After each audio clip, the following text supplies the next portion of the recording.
Another day, another Jayfern's wife story. Nung isang araw ay maganda ang panahon kaya pinag-scatter ni Jayfern si Richard doon sa cording area. Makapal na kasi ang mga damo doon dahil malimit ng umulan. Nakakatakot din kapag makapal ang damo dahil pinagtataguan ng ahas.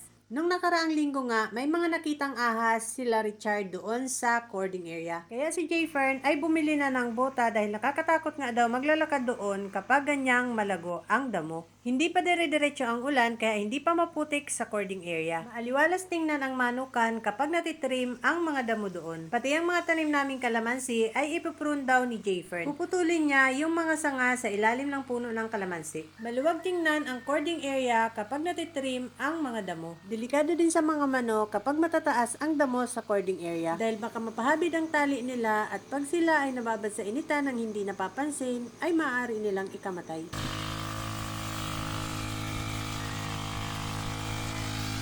Inalpasan ni Jayfern ang aming Boston Broodhen sa cording area dahil matagal na itong nakatangkal. Magmula kasi ng inalpasan ang mga cockerels doon ay itinangkal ang mga broodhen para hindi nila tusikin ang mga cockerels. Para hindi mababad ang mga broodhen sa tangkal, paminsan-minsan ay inaalpasan nila sa cording area. Sa cording area nila inaalpasan ang mga broodhen dahil halos stag ang mga nakatali doon. Tumatapang kasi ang stag kapag lagi silang may nakikitang inahin. Kailangan lang bantayan kapag may inalpasang inahin sa cording area dahil baka merong may makaalpas na stag.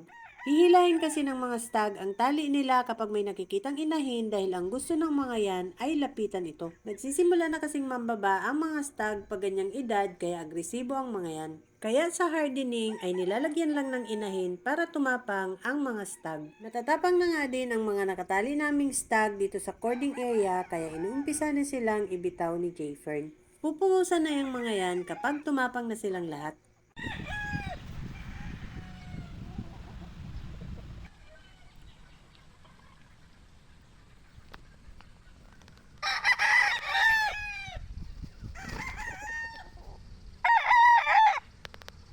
Tinanggal na nga ni Jayfern yung mga lumang poste at mga net na nakalagay dyan sa cording area. Kaya open na itong kabilang lote kaya maluwag na siyang tingnan. Doon na lang sa dulo nilagay ang net ni Jayfern dahil yun ang ginawang extension ng range area.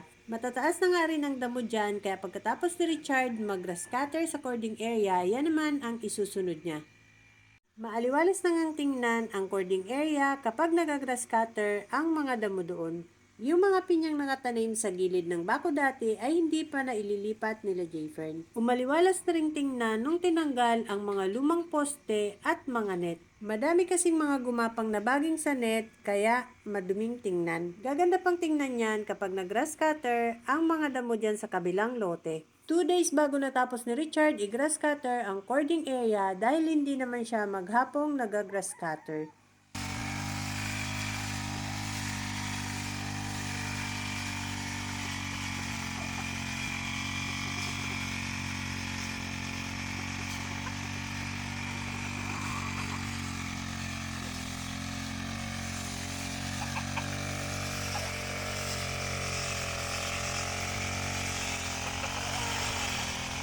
Ito namang extension ng range area ang isusunod na igagrass cutter ni Richard. Matataas pa nga ang damo dyan kaya kahit open yan ay hindi halos magpuntahan ang mga alpas na baby stag. Dito pa rin sila paikot-ikot sa range area at hindi sila doon pumupunta. Ganyan ang mga manok kapag hindi sila sanay sa lugar. Kaya kailangan pa namin silang sanayin para gumala sila dyan sa kabilang lote. Dahil maluwag na ang alpasan dito, yung mga pulet na nasa kabilang range area ay dito na rin aalpasan. At yung mga cockerels naman na nandito sa aming backyard sa kabilang range area naman aalpasan. Magkaibang batch kasi ang mga cockerels at mga baby stag kaya hindi sila pwedeng pagsamahin sa iisang alpasan. Paniguradong may stress lang ang mga cockerels at baka magkasakit pa kaya dapat ay magkahiwalay sila ng alpasan. Madami kaming tanim na puno sa cording area para maililim ang mga nakataling manok doon.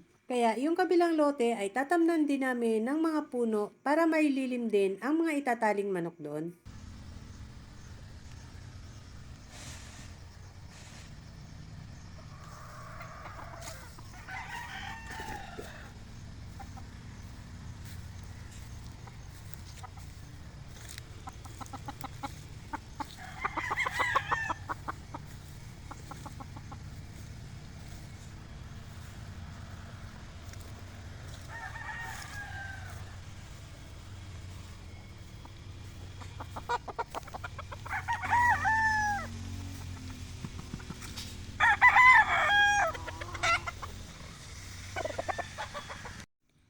mga bulok na poste na tinanggal dito sa pagitan ng dalawang lote ay sinilab na ni Richard. Yung mga poste na hindi pa bulok at pwede pang pakinabangan ay itinabi nila. Kulang pa kasi ang mga poste namin at ilalagay namin yan dun sa tabi ng bundok. At ito namang mga tanim na pinya dito para hindi masayang ay ililipat namin dun sa gilid ng bundok.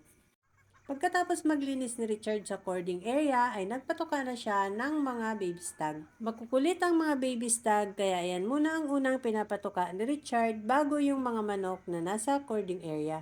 Kapag inuna kasing patukain ang mga nasa cording area, lumiliban sa range area ang mga baby stag na yan at nakikiagaw sa patuka ng mga nakataling manok. Kaya para hindi magulo, sila muna ang unang pinapatuka ni Richard.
That's all guys. Thank you so much for watching. Please like, share, and follow for more.